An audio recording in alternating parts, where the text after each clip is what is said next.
नमस्कार। प्रस्तुत है आज का चिंतन।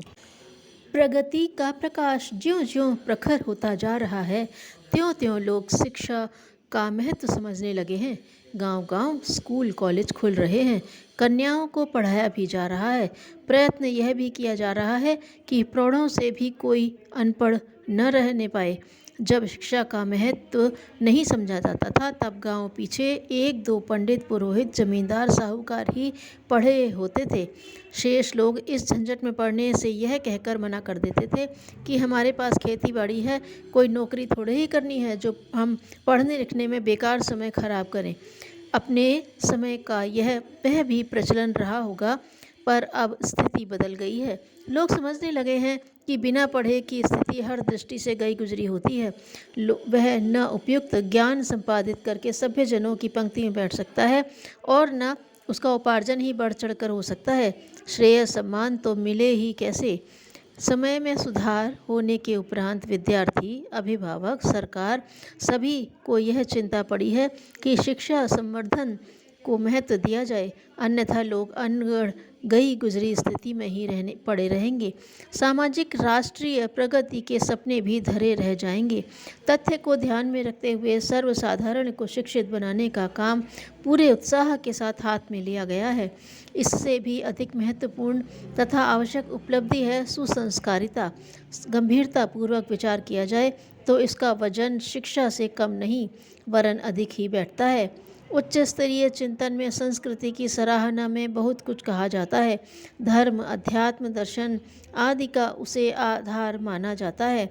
भारतीय देव संस्कृति पर हम सभी गर्व करते हैं और कहते हैं कि जब सुसंस्कारिता का वातावरण था, तब सतयुग विराजता था। मनुष्य का व्यक्तित्व देवोपम था। शालीनता और सज्जनता का प्रचलन रहने पर इसी धरती पर स्वर्ग विराजता था। संस्कृति शब्द पर अधिक गंभीरतापूर्वक विचार करने की आवश्यकता है। साथ ही यह भी सोचना है कि उसे शिक्षा की तुलना में कम नहीं वरन अधिक महत्व क्यों दिया जाता है। अब उसके संबंध में उपेक्षा बढ़ते जाने के कारण जनसाधारण का स्तर क्यों गिर गया है और उसके कारण क्यों अगणित समस्याओं, संकटों और विभीषिकाओं का सामना करना पड़ रहा है। संस्कृति का अर्थ है सुसंस्कारिता, सज्जनता, शालीनता, मानवीय गरिमा के अनुरूप मर्यादाओं का पालन, वर्जनाओं से बचे रहने का अनुशासन। इन्हीं विशेषताओं के कारण मनुष्य सच्चे अर्थों में मनुष्य बनता है। उसके चिंतन, चरित्र और व्यवहार में उत्कृष्टता का समावेश रहता है।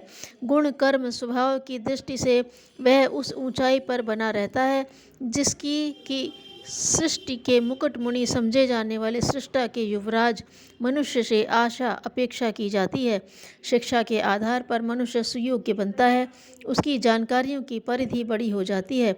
इस आधार पर उसका लौकिक क्रियाकलाप ऐसा बन पड़ता है जिसके सहारे साधन सुविधाओं का अधिक उपार्जन हो सके, विचार करने का क्षेत्र अधिक व्यापक हो सके।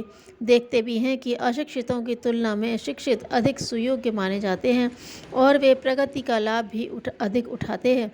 इतने पर भी यह ध्यान रखने की बात है कि यदि सुसंस्कारिता की कमी रही तो शिक्षित होना मात्र चतुरता जन्य लाभ उठा सकने की स्थिति ही बना सकेगा। सुसंस्कारिता ही है जिसके गुण, कर्म, स्वभाव के साथ जुड़े हुए अनुबंध किसी को सज्जन, प्रामाणिक, प्रतिष्ठित एवं प्रखर प्रतिभा संपन्न बनाते हैं।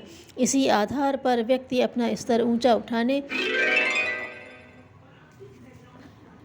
और अपने क्रियाकलाप से सर्वसाधारण का हित साधन करने में समर्थ होता है।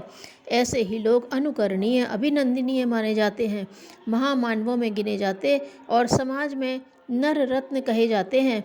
शिक्षा की सच्ची सार्थकता उसके साथ सुसंस्कारिता जुड़ने पर ही बन पड़ती है, अन्यथा कुसंस्कारी लोग शिक्षित होने पर भी अनपढ़ माने जाते हैं।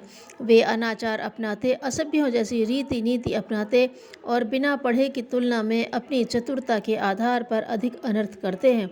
शिक्षा संवर्धन के लिए भरपूर प्रयत्न किया जाना चाहिए, किंतु यह भुला नहीं देना चाहिए कि सद्गुणों पर आधारित सुसंस्कारिता का अपना मूल्य है। इसके बिना नर वानर बने रहने की ही स्थिति बनी रहती है, चाहे शिक्षा किसी भी कक्षा तक क्यों न प्राप्त कर ली जाए। इसके विपरीत यदि मनुष्य सत्वृत्तियों को अपनाए हुए है तो अन्य अभावों के रहते हुए भी वह ऋषि कल्प जीवन जी सकता है और देव मानव बन सकता है। संस्कृति की उपलब्धि के लिए कुछ आधार सर्वविदित हैं।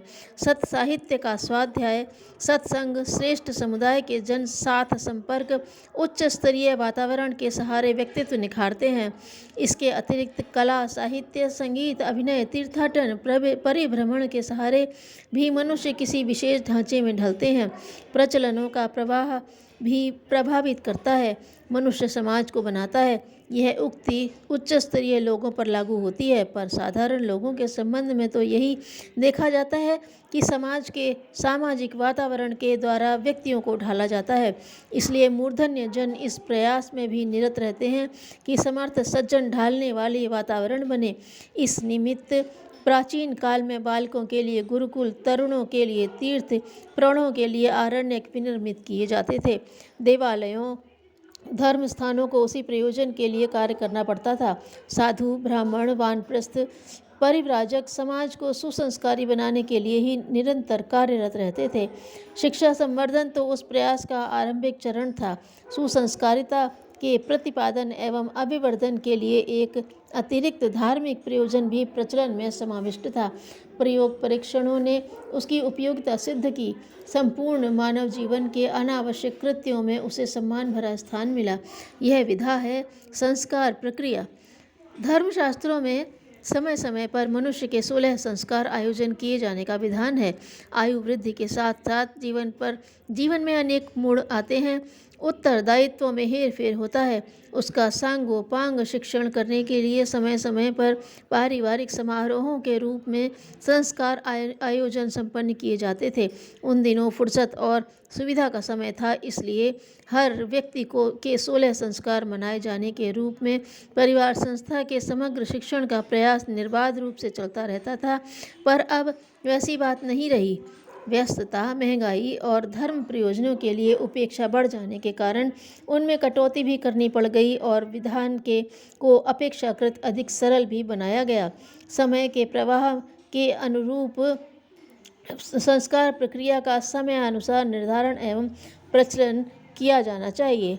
इन दिनों आवश्यक संस्कार इतने चलते रहे तो भी सुसंस्कारिता संवर्धन का प्रवाह अपनी प्राचीन परंपरा बनाए रहेगा और उनसे मिलने वाले लाभों से लाभान्वित होता रहेगा।